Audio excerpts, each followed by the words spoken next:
Seperti yang kita tahu sahabat semua, Datuk Seri Anwar Perdana Menteri kita berada di Switzerland menghadiri untuk satu forum World Economic.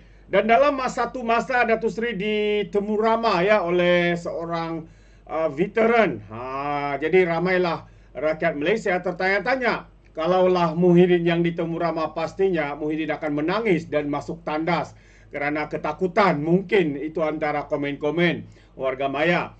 Jadi sahabat semua, apapun, Datuk Seri Anwar Ibrahim Perdana Menteri kita terus dikagumi oleh pemimpin-pemimpin dunia luar di sana. So inilah yang dikatakan oleh rakyat Malaysia, Perdana Menteri sedang mendunia, membawa nama baik negara kita, membawa potensi yang besar untuk negara kita, sahabat-sahabat semua. Jadi sekali lagi saya ingin membawakan anda dalam satu siri interview bersama dengan Perdana Menteri kita, Datuk Seri Anwar Ibrahim. Nearly 40 years ago. When we were kids. When we were kids, exactly, when we were kids. And now we have you here. You have been in Davos already in the 90s, and now you are here as in a dual capacity as the Prime Minister of your important country, Malaysia, but also as the chair of the ASEAN countries. And I will have a number of questions, but I don't know whether you want to address the audience first shortly, and then I will come back with my issues, or should we go immediately into a dialogue? Dialogue is fine. You are the boss here. Thank you. Now, first, talking about maybe your country. You are one of the fastest growing countries, and I think you had many opportunities to explain to the people your economic objectives. I want to hear about your vision of propelling Malaysia into the intelligent age. I think you have made special efforts really to secure leadership in some way in the digital field, and the new agreement also with Singapore, your efforts for semiconductor industry. How do you see Malaysia as a future player in this area? Thank you for the job. You gave that vision 30, 40 years ago, although they didn't mention AI at that time. Yeah. But you made, I think, this projection. Not all economists have the right projection, but I think you are quite an exception, because you have been driving this new technology so that we keep up the pace. I'm your student, so we took that seriously. So once we assume this position, my team then focus on utilizing what we have. We are quite fortunate because the semiconductor, although the back end has been there for the last few decades. So both the ecosystem, the ports, airports, the workforce, and the supply chain has been minimal. So we ventured into the higher plane. So now Malaysia, together with some of our neighboring countries, have become the hub for semiconductor. Now comes the AI. AI is of course a new challenge. We don't have the expertise, know-how. So we are fortunate because of the stability, political stability, and clear policy prescriptions in economic Madani. We then encourage and provide enough incentives for all the big players are there, mainly cumulatively United States and Europe, including Infineon, which is very huge investments in that area. Then China coming in.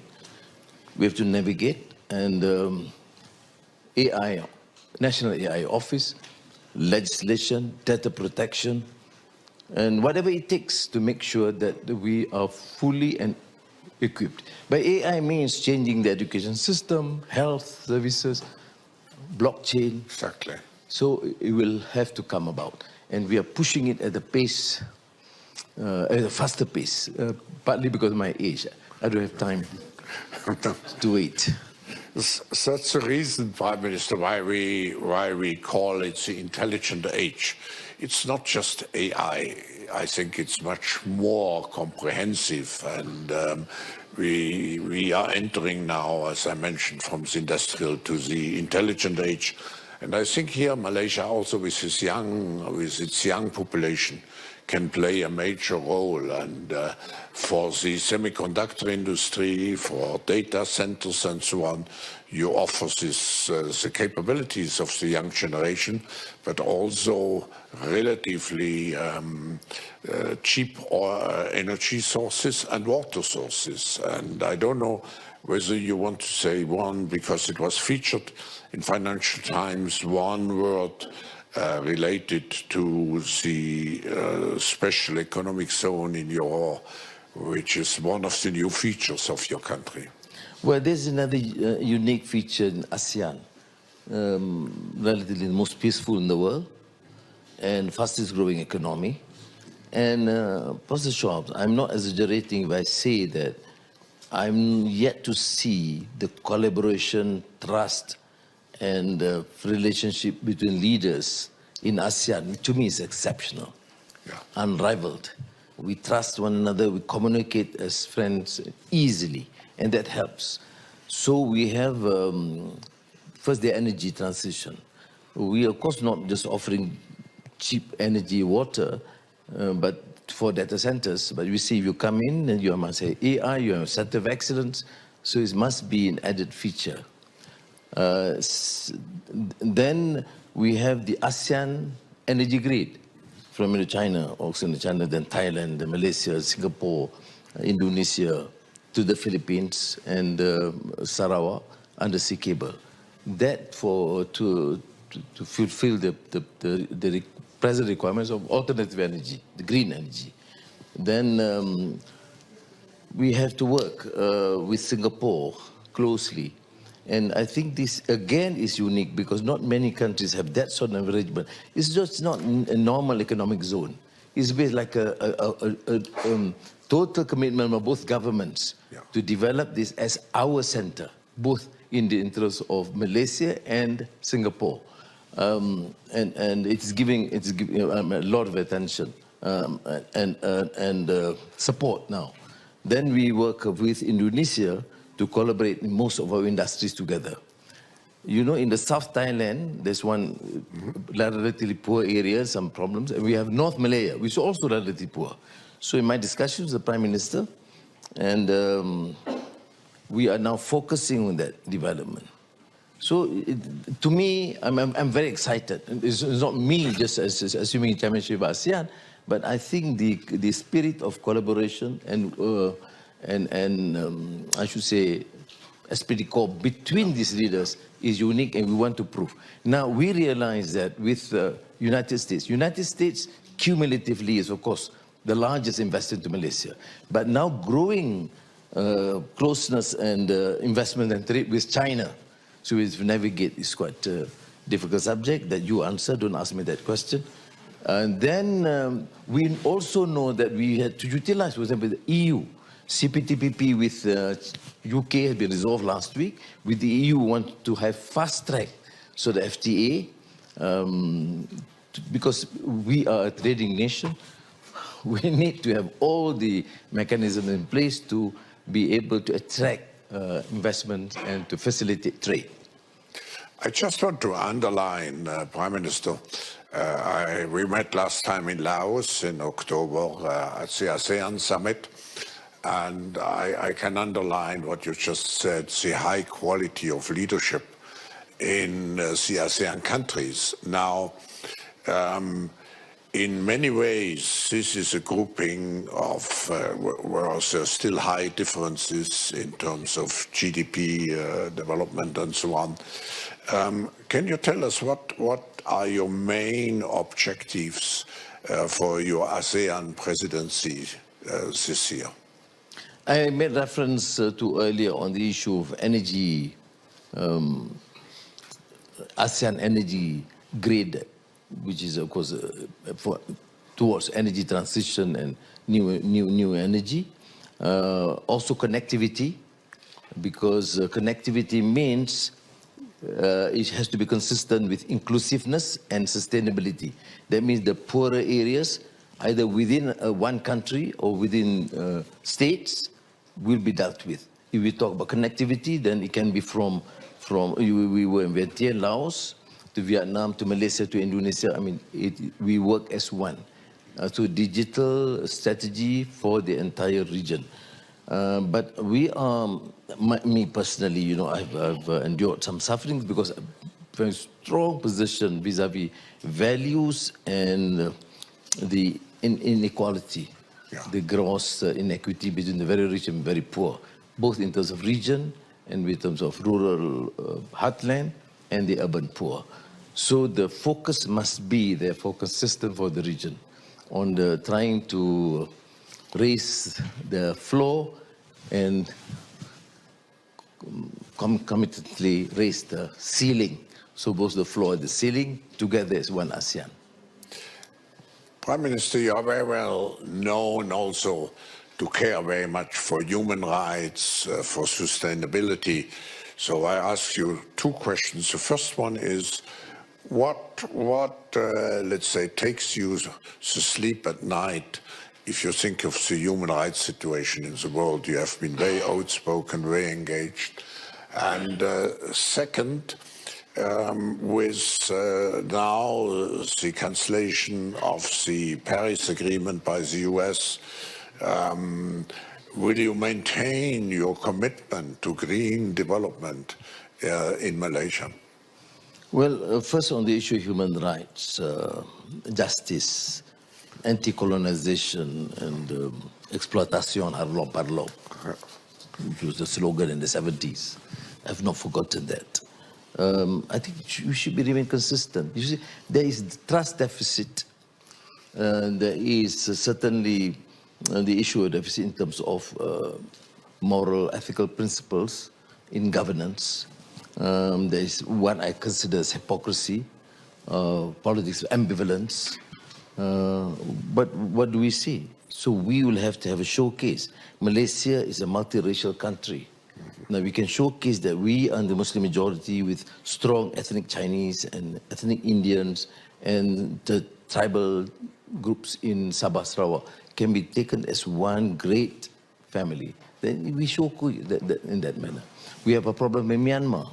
ASEAN has reached this 5-point consensus, but we are very aggressively engaging with Myanmar now on the principles which of course cannot ignore issue of human rights. On the issue of climate change, doesn't matter whether it's the Paris Accord or international recognition, we have to take measures to save our country and our society. And if it requires us to observe strictly the understanding which is tied to the Paris Agreement, we have to honor. And I think it is not a matter of honoring that. We are working at a faster pace. Yeah. That's why we have the ASEAN energy grid. It's a faster pace than what was projected earlier. And if we can reach that in the next few years, then of course it's more economic, it's cheaper energy, but it meets the requirements of the Paris Accord. So it doesn't matter whether, well, it does matter to the world, unfortunately, that we need countries, rich countries, industrial countries, that cost most of the burden to undertake some of these measures. What they promised, they have not honored.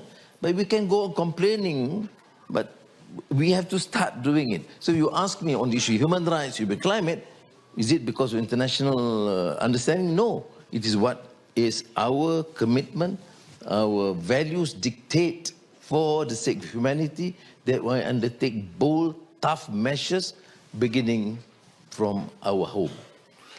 You have our full commitment. We still, even more, we have to fight for those values which are so essential, actually, for the survival of humankind. Let me ask you, of course, there's a lot of discussion about US-China rivalry and the new role the global South is playing now in the world. How do you see Malaysia here positioned? You are one of the strong voices, actually, of the global South. Do you see Malaysia being a member of the BRICS group, or do you want to maintain your independence? How do you see the direction of the role of Malaysia in this new geopolitical context? You, in all humility, I'm sure you are better qualified to answer that question. My only contribution would say this. We are an emerging economy. We in ASEAN has this principle of centrality. We engage strongly with the United States traditionally. We will continue to do so. China is an important neighbor. We do not have problems. Of course, people highlight the issue of South China Sea, the border. But may I remind you that Malaysia is a maritime country. We have excellent relations with Singapore. We still have border issues with them. We have excellent relations. I treat the Thais as my family members, the leaders. But still we have some border issues with them. So is with Indonesia, with the Philippines. We don't go to war. We don't threaten. We don't have... We do discuss, we get a little angry, but we do focus on the economic fundamentals and move on. And why is it that we must then single out China as an issue? I mean, that's my only contention. Do I have an issue about it? Yes. But do I have a problem? No. Do we have any undesired tensions? No. So I think we have to proceed with China because it's an important player. They have been very reasonable with us. They take us seriously, more seriously than many of the countries of our old allies and friends. But as a region, as a country that is fiercely independent and maintains centrality, we are now engaging much more with EU. Yeah. And we have been saying the EU, this is a new grouping that we have to work together. With BRICS, yes, why not? I mean, the global South have to take a stand because the international financial infrastructure through the IMF needs to reform. United Nations need to reform.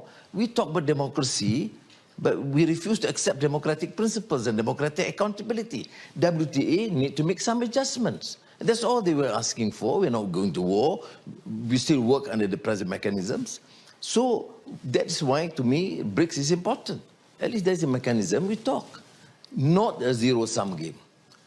Malaysia is a trading nation. We survive, we manage as a trading nation. And to be as friendly as possible with everyone, but we take our position on issue of human rights, on issue of justice, or issues humanity. I agree. That makes you very special, Prime Minister. Now, I come back to ASEAN, and it's the vision of ASEAN 2045. And my question is, do you want to become a group similar to the European Union with a common currency, with an internal market? What could you enlighten us how you would see ASEAN in 20 years from now? ASEAN leaders are here, so I'm going to be careful. But what consensus have we reached? We have been successful in the past on geopolitical, diplomatic. But we realize in my exchanges with all prime ministers and presidents of ASEAN, look, we have to enhance, or as the Americans say, enhance, the pronunciation is an issue, intra-ASEAN trade. Yeah. And work together to complement one another. So that is comparative advantage. So the economic fundamentals in terms of trade, investments, to me is important, and the way we negotiate with other countries or regions. But whether we want to then emerge to become like EU is something that we have not explored. Our advantage is to study EU, the successes and the limitations, And we are not too concerned about the political setup. We are more concerned about the economic collaboration. Yeah. From my understanding, talking to, Bombo Marcos, to Prabowo, to Pongkenton, or to Thailand, and my other neighbors, Lawrence, Tuan Sultan Brunei, who is most senior, our main interest is to focus on the economic fundamentals. Whatever it takes, digitalization, AI, and energy transition, investments, trade, that has been the focus. That's a unifying factor, because at the moment you also have to house, bring into the same house different political systems in the ASEAN countries. Let me maybe conclude this conversation with a question. You have such an experience, and you are admired for what you are doing. What would you wish a political leader, what would be the main characteristics of a political leader today, in today's world, which is fast moving? What do you feel? What makes a successful political leader today? I have not been successful in the past. I've spent more time in jail than outside. So, but in the last 2 years, of course, I've been given the mandate. I think the issue of governance, democratic accountability is important. Leadership, to me, must set that example. Yeah. Because countries are destroyed because of arrogance, because of corruption. And that is why what I intend to do in Malaysia is first to correct the issue of governance. We inherit some issues, some scandals of the past. So we have to be very rigid on that, which is challenging, particularly when corruption is deemed to be systemic. So tender process must be transparent, and effective anti-corruption commission with adequate legislation and adequate powers. And I think that should be a start. But the humility of leadership, because political leaders, by the way we have given all the praises, tend to forget that this is a learning curve. And the humility to acknowledge that we have limitations. What do I know about AI? Unless I'm prepared to listen from the experts. But what is fundamental to my mind, which I will never compromise, is the value, dignity of men and women. Because I experience what unfreedom is, of torture in prison or in the lockup. So I think no one should be and deserves to be treated in that manner.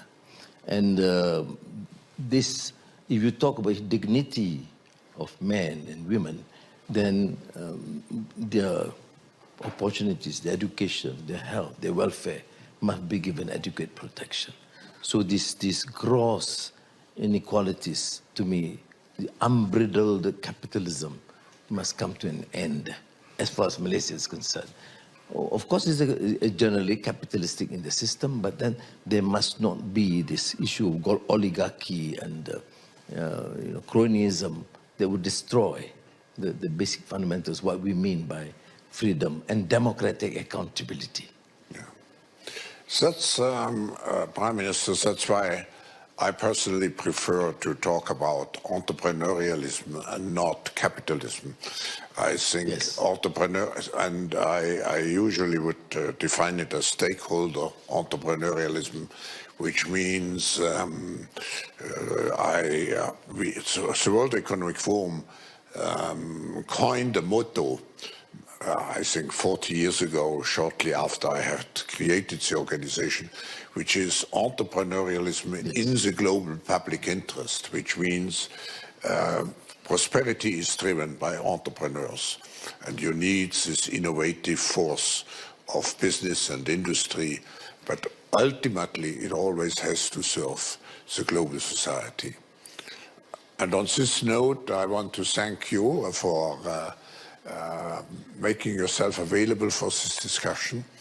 I'm looking very much forward to continued success, and I'm looking very much forward to seeing you, hopefully, when you conduct. I think you have 2 summits, one in May and one in October. And we wish you, on behalf of everybody here, we wish you all the best. Thank you very much.